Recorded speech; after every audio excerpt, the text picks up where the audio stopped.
What up, gamers? Happy Thursday. We've got some more modern action for you, and this time Yawgmoth Soul Trader combo versus Mardu Energy.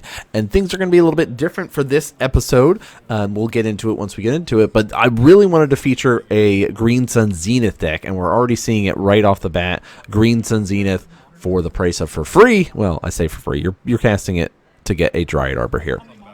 All right, so this is a nice little cheat step here, essentially, but immediately gets answered with the Galvanic Discharge. So the Yawgmoth Soul Trader deck does get access to that. There are some variations, how many you're running, what are you going to do with it, that, you know, how are you going to be able to do the Yawgmoth strategy. The deck has improved with Green Sun Zenith. We have not seen it on camera yet, so this is a great opportunity to kind of start to see the deck. Now, Mardu Energy, you know, is the new energy. Boros Energy still a thing, but it's like energy exists, right? We've talked about it before. It's still a thing. It's still something to go about here.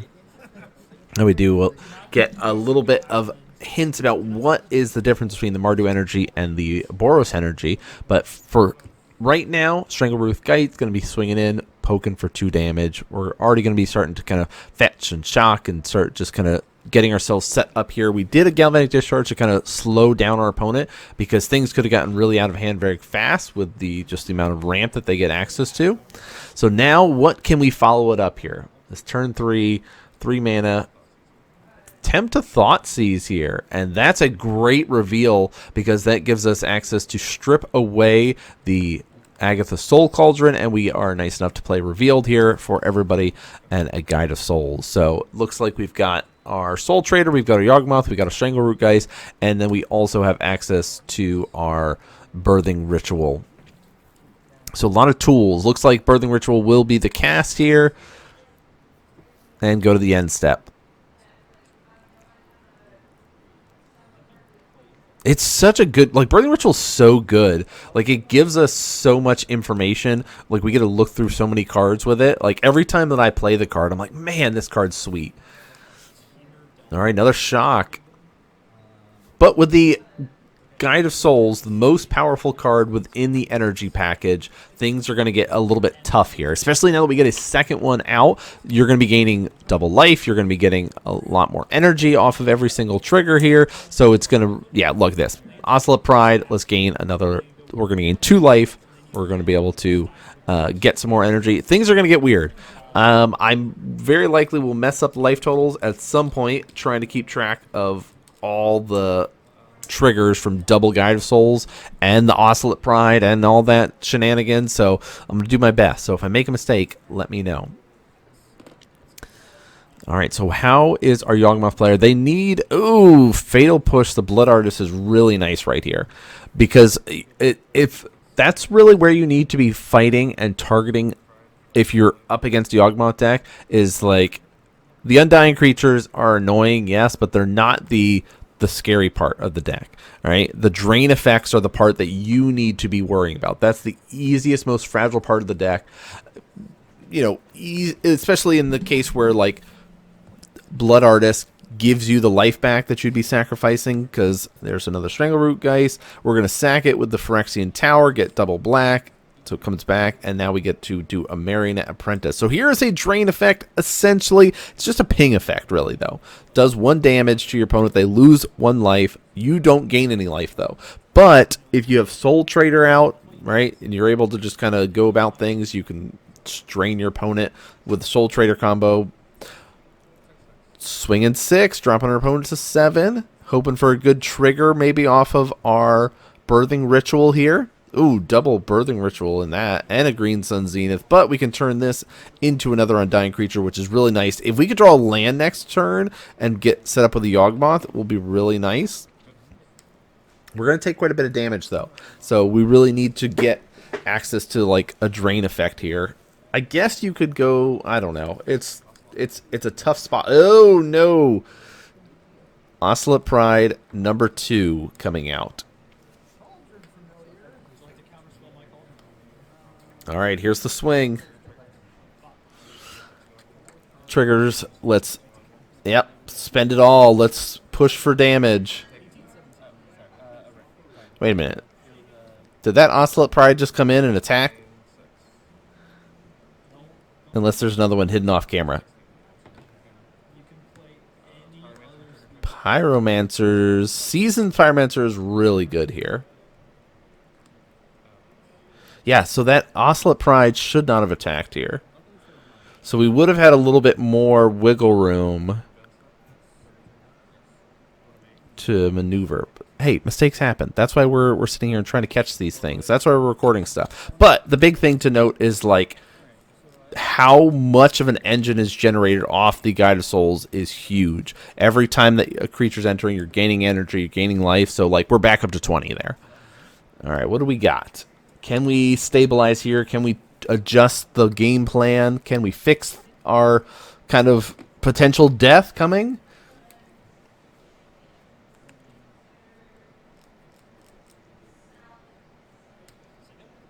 Is another Yawgmoth in hand? Yeah, and again, I apologize for the little bit of glare. We're learning. We're figuring it out. Let's see. All right, so let's... I mean, we're sacrificing Young Wolf here, generate double black. And then cast Yawgmoth, it looks like, is our line.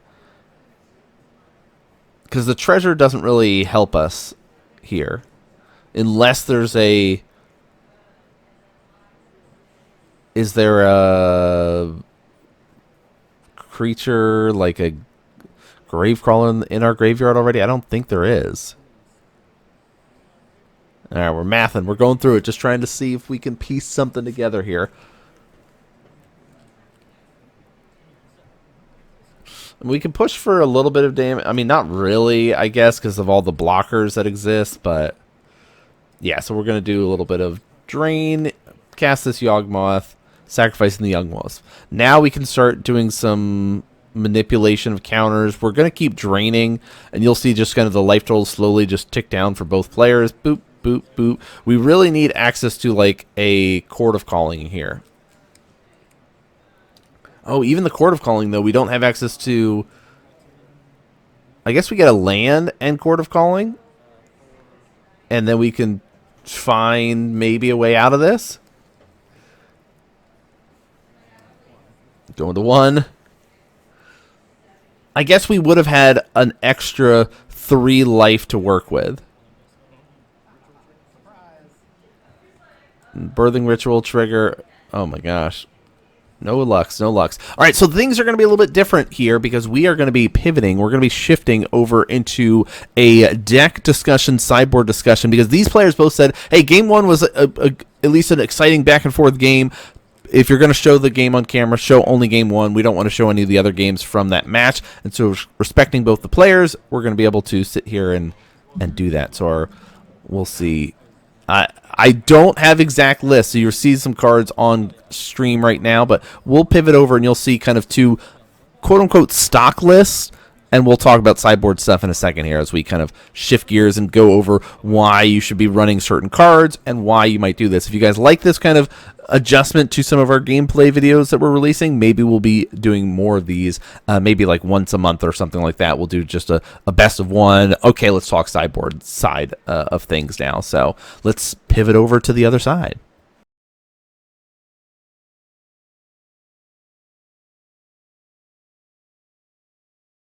Right, so we are over on Moxfield. We're going to look at some of the lists. We're going to talk about the decks and do a little bit of sideboard discussion. Now, this is more theoretical. This is more of kind of let's talk through it and work through it a little bit as we try to kind of piece together what this is. Now, these lists are not 100% exactly what we saw on stream and on camera, but they're close. If I was piloting a similar variation of it, this is similar to what I would. Sideboards are pretty stock for it. If you are not familiar, we do have our Moxfield link up. You guys can see always we have deck lists available for you to be able to check out on Moxfield for any of the decks that are featured on the channel. If for whatever reason any of the decks are not there, let us know. Leave a comment on the video, and we'll make sure it gets posted up for you to be able to enjoy. So let's start out with our Yawgmoth deck to go start things off. It's like this hybrid combination. Maybe there's adjustments to the Young Wolves, the String. I don't, again, numbers are slightly off. It is what it is. But I have the traditional Yawgmoth list. I do run Soul's Cauldrons. I run Birthing Rituals. I'm on the Court of Calling style right now. I haven't picked up my Green Sun Zenith. I've got my one in my cube, and I haven't spent the money on them. I will at some point because I like green decks. I like chord based decks. I like being able to tutor and find things. But for now, I'm having fun playing Twin. So here's kind of a variation. If I was playing my own version of the Yawgmoth Soul Trader, this is very similar to what Freya was running in the video. She's put in the work and she knows the numbers, and she's like, okay, I know that I need to have 3 of these or 2 of these, and so mine is slightly off. So forgive me. I'm not a Yawgmoth main. What can I say? But the important things to note with this list, right? We have Drain effects. There's the Blood Artist in here. There's Zulaport Cutthroat in here. I don't know if they're running both. She might only be running one of those. We might only be Blood Art. Why not run both? It seems great, especially with the Marionette Apprentice. Maybe because we're shaving down on Marionette Apprentice to make room for the Zulaport Cutthroat. I don't know. Gravecrawler, it works with the Warren Soul Trader. Basically, it's all about a 3-card combo. Whether you're using Yawgmoth, you're using a Yawgmoth, and a Strangleroot Geist to be able to go. You need to kind of bounce your counters back and forth, draw a bunch of cards. With a Drain effect, you win, right?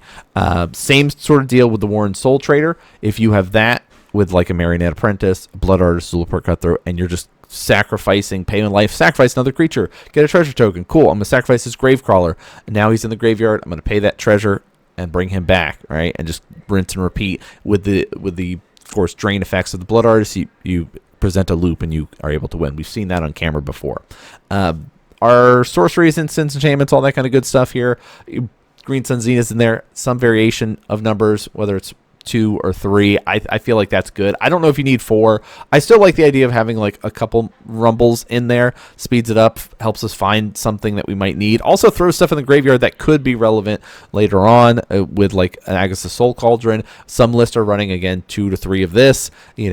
Are you still on the chord list? If you're not running Birthing Rituals, you up your chord count. You might run Wall of Roots and things like that. But because we're not on the straight Yawgmoth list, it is a little bit of adjustments within that field of things. So here's kind of a rough estimation about sideboard side of things. You can kind of look and really think about the way the sideboards work are, what cards do I need to bring in to help me in this specific matchup? What cards do I need to bring in to help protect me and let me do what I'm trying to do and maybe interact with what my opponent is bringing in for their sideboard stuff? So those are the 2 big key things that we're thinking about in this matchup. So Culling Ritual is amazing. Destroys target non-land permanent with mana value 2 or less. You get a bunch of mana off it. We saw how many permanents were out on the battlefield. The only real thing that it does not hit are things like our Season's Pyromancer. It does not hit a Blood Moon. It does not hit a what else do they run? I guess Flage, if they're running a Flage sign of things. So anything that's 3 or more. But they swarm out so quickly and have so many creatures we saw there that kind of should give you that indication of, oh, okay, this is actually a really good card for at least wiping the board and trying to reset. Bowmaster, opponents aren't really drawing that many extra cards. The 1 damage, though, can be really relevant, and being able to deal damage to something can be really relevant there. So I don't mind the idea of bringing in a Bowmaster here. I like the idea of bringing in a Haywire Might. If I was going to pick, I am going to bring in 4 cards, 5 cards. All right. Culling Ritual for sure. Definitely want to bring that in. Haywire Might, awesome. We know that there's going to be enchantments that we're going to want to remove. There's that Static Prison that they run, which is kind of exiles a creature. If we can be able to pop that, we gain some life. Awesome. Helps us give that interaction. Maybe there's a Blood Moon that hits and we don't have all the basics we need. There's definitely some flexibility with a Haywire Might, adding that into our list. And again, Bowmasters, if we want to increase our amount of removal to try to stay alive a little bit longer. So if that's our plan, if we're bringing in 2 Bowmasters, 2 Rituals, and a Haywire Might, I don't feel like we need to bring in all 3. If this was our sideboard here, I don't feel like 3 is necessary because our opponent's not really drawing a lot of cards. Like if they were, then maybe okay, yes, we can. That makes a lot of sense. But I think it's perfectly reasonable to go for this choice of like 2-2-1. So let's talk a little bit about what we would take out here.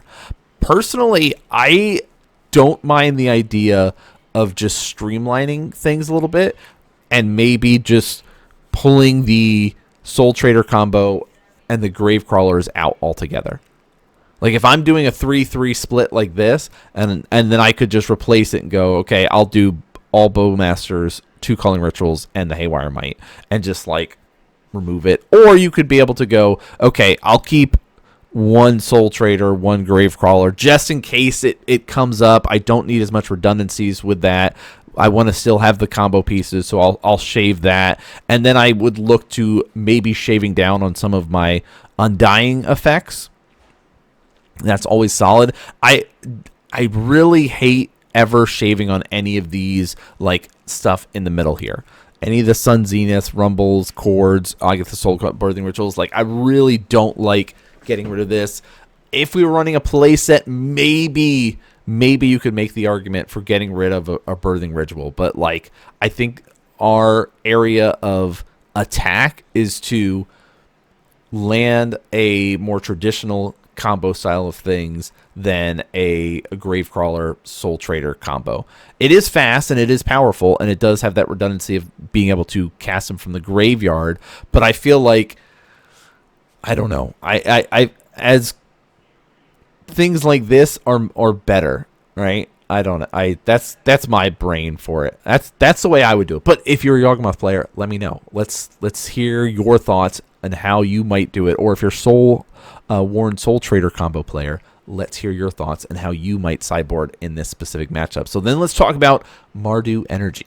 Okay, again, this is slight variation on what you might expect to see. Again, numbers are going to be slightly tweaked between maybe what you might see online at your LGS, or you might be piloting this and going, well, I don't run that many, or I run more of these than less of those, and like I'm running 3 Flage and only 3 Pyromancers, and I did a 3-3 split, or like whatever. You get the idea. The base creature set of Ajani, Guide of Souls, Ocelot Pride, that's never going to change. You're always going to see this, whether you're on Boros Energy or Mardu Energy. The other side of it is we get access to black, so that means we could have Bowmaster's main board. Some lists are running them sideboard. I think they're good main board. I don't know. Thoughtseize is a big one to be able to run right now because a lot of people are doing crazy combo-y things and fiddling with their artifacts or whatever twin stuff they're trying to do. So be aware of that. Galvanic Discharge is here. Like we have a lot of removal built into the main deck. Right, we've got Goblin Bombardment, Galvanic Discharge is here, Static Prisms, Bowmaster. Whether or not the list on camera ran it or not, we're not sure, but we know for a fact they ran Discharge, they ran Static Prisms, and Goblin Bombardment. Right, turning those Ocelot Pride cats into essentially bullets that we can be able to just start firing at our opponent. Great, we love that. So we're feeling really good about the way that our main board is set up with removal. We got to see a little bit of that right away of Galvanic Discharging and getting rid of the Dryad Arbor that got tutored up there with Green Sun Zenith on turn 1. So I feel okay about our removal in here. If we're thinking about sideboard, and again, the sideboard, you might look in and go, oh, why are they running this over that? So some of these cards that you're seeing here in this sideboard are also a little bit more meta dependent on what the meta looks like. If you're playing at your LGS and you're not seeing a lot of the grinding station artifact combo-y decks that are existing, you don't need as many of the artifact hate. You don't need the wear and tears, you don't need the meltdown, you don't need the stony silences, right? But if you were seeing a lot more of that, you might go, I need heavier reactions to deal with these decks and matchups that can mess me up really badly because they can just kind of go and I have no way of stopping them. Our mode here is going to be related to graveyard hate and graveyard interaction. I've seen some lists are running Leyline of the Voids now. I'm seeing this list here with 2 surgicals, and that's fine. Surgical is really, really effective against a deck like Yawgmoth Leyline Void is even more effective, though, because everything's always exile. Where this, you can be able to target very specific combo pieces. I like to go for those drain effects. If I can grab them, that works out really well because it really messes up what your opponent is going to be able to kind of assemble and put together there. So that is one thing to be able to think about. I would definitely grab these two. We have Nihil Spell Bombs in here as our other kind of package to Graveyard Hate. Also allows us to be able to draw some cards. You could make the argument for Fatal Push, but I feel comfortable enough with our main board removal that we've got here that I would really go, let's bring in these 4 cards. Under the assumption that, you know, our opponent is really going to maybe speed up or they're going to go for more protections. They're probably going to have their own removal. Like, they've got a lot of ways that they can go that we don't really have to adjust too much of our game plan because it's so efficient and so good at what it does, where we can just go, hey, let's just hate you a little bit more. Let's have the graveyard stuff. Here's 4 cards. We can be able to adjust our numbers for things. I think that shaving off of things like Fable the Mirror Breaker, Seasoned Pyromancer, these kind of bigger mana cost things make a lot of sense. We love having Thoughtseize here. It works out great for being able to look and go, oh, there's an Agatha Soul Cauldron. Get that out of here. We're not going to be able to deal with that. We don't have the right tools for it. You could make the argument then of, Wear and Tear might be worth it to come in, seeing that there's Agatha Soul Cauldron, seeing that there is the enchantments like the ability to kind of search through their decks and stuff, but I don't know if that's the avenue that we care about attacking them as much as we're just going to rely on a removal to kill any creatures, and then we'll bring in specific graveyard hate to kind of hate them out and really kind of put a stop to what they're trying to do. And so that's where I say shave off some numbers of Pyromancer, shave off some Fable, and kind of call it a day there. But if you're on a Boros Energy deck, if you're on a Mardu Energy, let me know what you think based on this kind of sideboard stuff on what you might be able to run in here. But yeah, this is a little bit of an adjustment to what we had been doing. So if you guys like this stuff, let me know. But that's going to do it for us here today. Thanks so much for tuning in and watching, everybody, and I'll see you all next game.